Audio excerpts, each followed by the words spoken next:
Little Red Riding Hood. Once upon a time there was a sweet little girl who was loved by everyone who looked at her, but most of all by her grandmother. And there was nothing that she would not have given to the child. Once she gave the girl a little cape with a hood of red velvet, which suited her so well that she would never wear anything else. So she was always called Little Red Riding Hood. One day her mother said to her, "Come, Little Red Riding Hood, here are a piece of cake and a bottle of milk. Take them to your grandmother. She is feeling sick and weak, and they will do her good.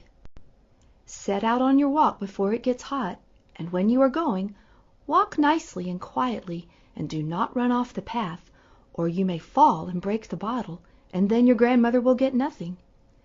And when you get into her room, don't forget to say, 'Good morning,' and don't peep into every corner before you do it." "I will be very careful," Little Red Riding Hood promised her mother. The grandmother lived out in the wood, a long walk from the village, and just as Little Red Riding Hood entered the wood, a wolf met her.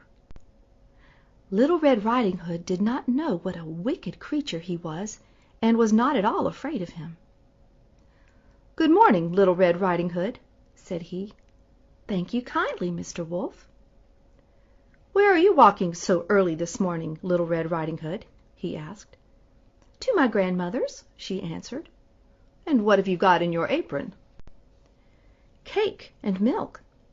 Yesterday was baking day, so my poor sick grandmother is to have something good to eat to make her stronger."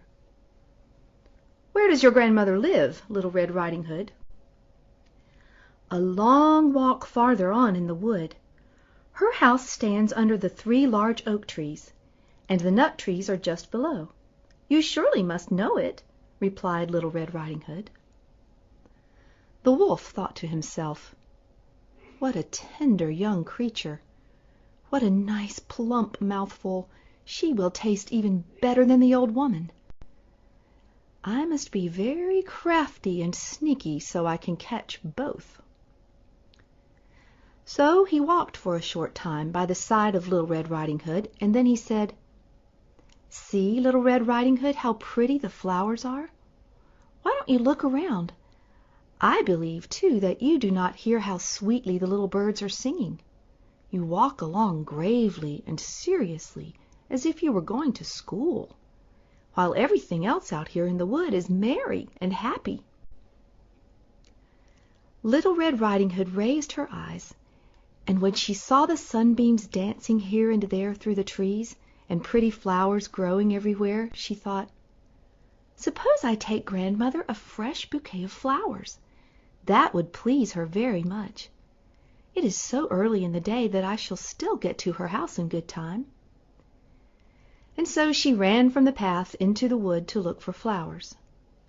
And whenever she had picked one, she fancied that she saw a still prettier one farther on, and ran after it, and so got deeper and deeper into the wood. Meanwhile the wolf ran straight to the grandmother's house and knocked at the door. "Who is there?" Grandmother called from her bedroom. "Little Red Riding Hood," replied the wolf in a very high pretend voice, trying to sound like the girl. "I am bringing cake and milk. Open the door." "Lift the latch and come in," called out the grandmother. "I am too weak and cannot get up." The wolf lifted the latch, the door sprang open, and without saying a word the wolf went straight to the grandmother's bed and devoured her. That is, he ate her up completely. Then he put on her nightgown, dressed himself in her nightcap, laid himself in her bed under the covers, and closed up the curtains that went all the way around the bed. Little Red Riding Hood, however, had been running about picking flowers, and when she had gathered so many that she could carry no more, she remembered her grandmother, and set out on the way to her. Little Red Riding Hood was surprised to find the cottage door standing open, And when she went into the room, she had such a strange feeling that she said to herself, "Oh dear, how uneasy I feel today.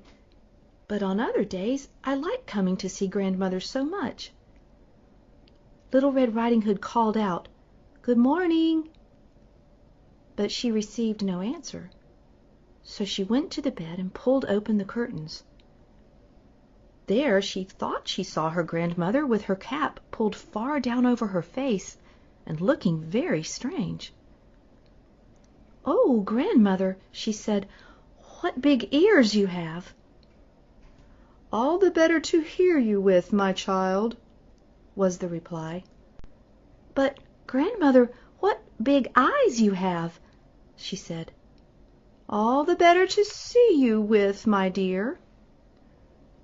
"But, grandmother, what large hairy hands you have!" "All the better to hug you with, my dear." "Oh, but grandmother, what a terrible big mouth you have!" "All the better to eat you with." And scarcely had the wolf said this than with one big bounding jump he was out of bed and swallowed up Little Red Riding Hood. When the wolf had appeased his appetite and his tummy felt full, he lay down again in the bed, fell asleep, and began to snore very loud. The huntsman was just passing the house and thought to himself, "How very loudly the old woman is snoring! I must just see if she wants anything." So he went into the room, and when he came to the bed he saw that the wolf was lying in it. "Do I find you here, you old sinner?" said he. "I have long sought to catch you." Then, just as the huntsman was going to fire his big gun at the wolf, it occurred to him that the wolf might have devoured the grandmother, and that she might still be saved. So he did not shoot his gun, but took a big pair of the grandmother's scissors and began to cut open the stomach of the sleeping wolf. When he had made 2 snips, he saw the little red cap of the riding hood shining brightly.